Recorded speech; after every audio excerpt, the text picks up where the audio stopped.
Hello friends, in our new series How to be a super investor मैं part 3 बता रहा हूँ। Part 1 and part 2 पहले upload कर चुका हूँ। जो लोगों ने नहीं देखा होगा they can go to playlist का नाम है how to be a super investor. उसमें जाकर आप पहले के 2 वीडियो भी देख सकते हैं। The people who are newly subscribe to this channel they can watch this 2 videos before also, और जो मैंने डाले हैं पोस्ट किए हैं। आज पार्ट 3 है how to be a super investor.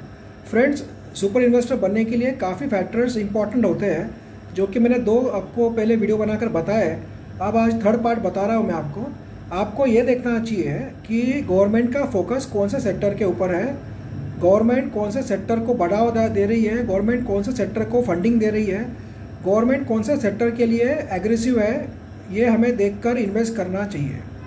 Because देखिए, जो एक गवर्नमेंट का टारगेट होता है, जो सेक्टर के ऊपर फोकस होता है, जिसको गवर्नमेंट चाहती है डेवलप होना चाहिए, ऐसे सेक्टर पे अगर हम लोग पैसा लगाएं तो आप लोगों का जो शेयर होता है जल्दी भागता है। बिकॉज जो सेक्टर के बारे में गवर्नमेंट जो एग्रेसिव होती है उसके बारे में बार बार न्यूज़ डालती रहती है, कुछ ना कुछ न्यूज़ डालती रहती है, मतलब अनाउंसमेंट होती रहती है कि भाई ये इसका ऐसा करना है, इसका ऐसा होने वाला है।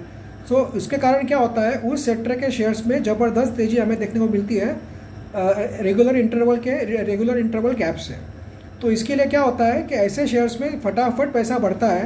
तो आपने ऐसे शेयर्स में पैसा लगाना चाहिए जिसके ऊपर गवर्नमेंट का फोकस है, या गवर्नमेंट जिसके बारे में सोच रही है। आपको कुछ एग्जांपल्स देना चाहूँगा विच यू विल अंडरस्टैंड कि why I am telling you this now. अभी कल के बजट का एग्जाम्पल ले लेते हैं हम लोग। बजट में जो जो चीज़ों पे फोकस किया गया गवर्नमेंट ने, उसमें काफ़ी चीज़ों पे फोकस किया गया है। बट मुझे जो सेक्टर्स या मुझे जो अनाउंसमेंट के बारे में ज़्यादा लगता है स्ट्रॉन्ग, वो सेक्टर के बारे में बताने वाला हूँ मैं आपको, जो कि जिसके ऊपर गवर्नमेंट का फोकस है और जिसको गवर्नमेंट डेफिनेटली इम्प्लीमेंट करेगी, which will help the shares of दो sectors to run faster than other shares of other sectors. For example देखिए, गवर्नमेंट ने डिक्लेयर किया कि ड्रोन सेक्टर के लिए वो अलग फंडिंग देना चाहती है, ड्रोन सेक्टर को डेवलप करना चाहती है। तो ड्रोन सेक्टर के जो शेयर्स है, फॉर एग्जांपल जेन टेक्नोलॉजीज़ है, रतन इंडिया है, DCM श्रीराम है, ऐसे जो शेयर्स है उसमें हमें आने वाले दिनों में अच्छी तेज़ी देखने को मिल सकती है। बिकॉज देखिए फ्रेंड्स, बजट में सिर्फ अनाउंसमेंट होता है, उसके बाद में इम्प्लीमेंटेशन के लिए फिर से अनाउंसमेंट कभी ना कभी बीच में गवर्नमेंट करती रहेगी कि हमने जो बजट में तो एक हाईलाइट्स होता है, उसका पिक्चर अभी बाकी होता है। तो पिक्चर के बारे में जो डिटेल में बाद में गवर्नमेंट डिक्लेयर करती है टाइम टू टाइम, तो उसके इम्प्लीमेंटेशन के बारे में तो वही शेयर्स और तेज़ी से भागते हैं। तो फ्रेंड्स, ड्रोन सेक्टर के बारे में बताया। देन गवर्नमेंट ने डिक्लेयर किया डिफेंस सेक्टर के बारे में। तो पारस डिफेंस है, एमटा टेक्नोलॉजीज़ है, ऐसे शेयर्स में भी अच्छी खासी तेज़ी हमें देखने को मिल सकती है आने वाले दिनों में। तो जैसे एग्जांपल दे रहा हूँ मैं आपको, डिफेंस सेक्टर है। अब वाटर के लिए गवर्नमेंट ने कहा कि हम लोग भाई हर गाँव पानी पहुँचाना चाहते हैं, पीने का पानी अवेलेबल करना चाहते हैं। तो उससे फ़ायदा कौन से शेयर्स को होगा? तो जो पंप्स बनाती है, स्प्रिंकल सिस्टम्स बनाती है, पाइप्स बनाती है, ऐसे शेयर्स को इसका फ़ायदा होगा। गवर्नमेंट के टेंडर निकलेंगे, ऐसी कंपनियों का सेल बढ़ेगा, तो अल्टीमेटली इसी शेयर्स को फ़ायदा होगा जो पाइप पंप वगैरह ऐसा बनाती है। तो ऐसा एग्जांपल आपको दे रहा हूँ। गवर्नमेंट ने और एक बात पे डिक्लेयर किया कि रिन्यूएबल एनर्जी पे गवर्नमेंट का फोकस है, मतलब सोलर एनर्जी। अब सोलर के सेक्टर के शेयर्स कौन से? वेबसोल एनर्जी है, बोरोसिल रिन्यूएबल है, जो कि गवर्नमेंट चाहती है कि इंडिया में ही बने सब PV मॉड्यूल्स वगैरह। तो सोलर सेक्टर के शेयर्स भी भाग सकते हैं। देन विंड पावर सेक्टर के शेयर्स भाग सकते हैं। ओरिएंट ग्रीन है, सुजलॉन है, KP एनर्जी है, ऐसे शेयर्स भी काफ़ी फोकस में रहकर अच्छा रनअप दे सकते हैं।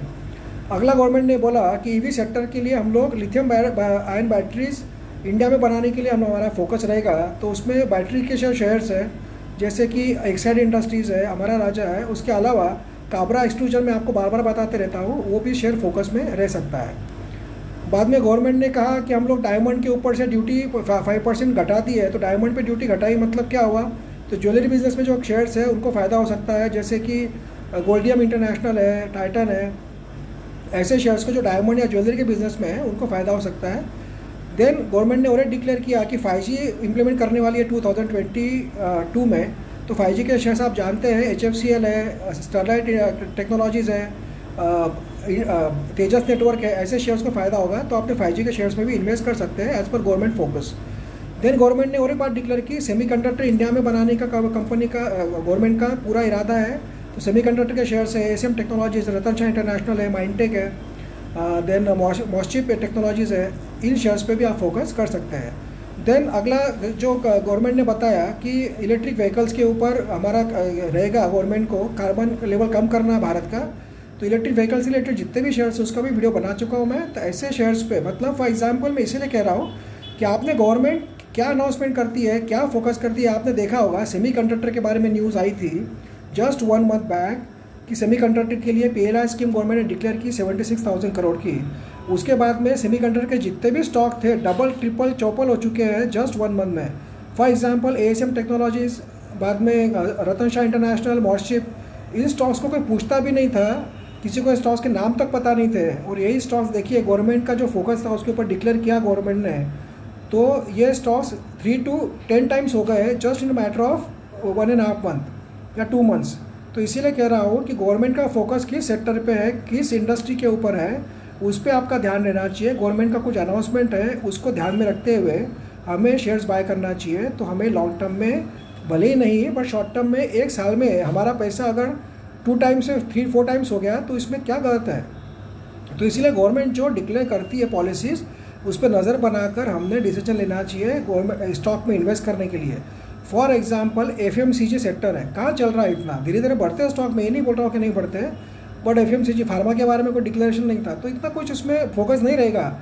इन्वेस्टर लोग गवर्नमेंट जिसके ऊपर फोकस करती है उसी पे इन्वेस्ट करते हैं। तो आपने गवर्नमेंट का जो पॉलिसी है या डिक्लेरेशन है उस पर ध्यान रख के इन्वेस्ट करना चाहिए, जो कि आपको शॉर्ट टर्म में अच्छा प्रॉफिट दे सकते हैं, ऐसे स्टॉक जो कि उस सेक्टर से रिलेटेड हो।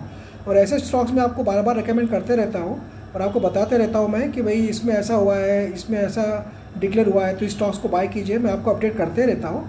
बट आप भी ध्यान रखकर उसी शेयर्स में पैसा लगाया करें जिस पे गवर्नमेंट का फोकस है। थैंक यू फ्रेंड्स, ये था 3rd part, how to be a super investor. I hope you are liking the series. अगर आपको अच्छा लग रहा हो तो कमेंट करके ज़रूर बताना कि आपको ये सीरीज़ अच्छी लग रही है, और मैं आगे और भी पार्ट्स बनाकर आपको बताऊंगा how to be a super investor. And please share this, ये जो how to be a super investor, ये अगर आप वीडियोस अपने फ्रेंड्स लोगों में, रिलेटिव्स लोगों में शेयर करेंगे तो उनका भी उसका फ़ायदा होगा, उनको भी इसका नॉलेज मिलेगा। तो आप इसको ज़रूर शेयर करने के बारे में कंसिडर कर सकते हैं। थैंक यू फ्रेंड्स, मिलेंगे फिर से पार्ट 4 में।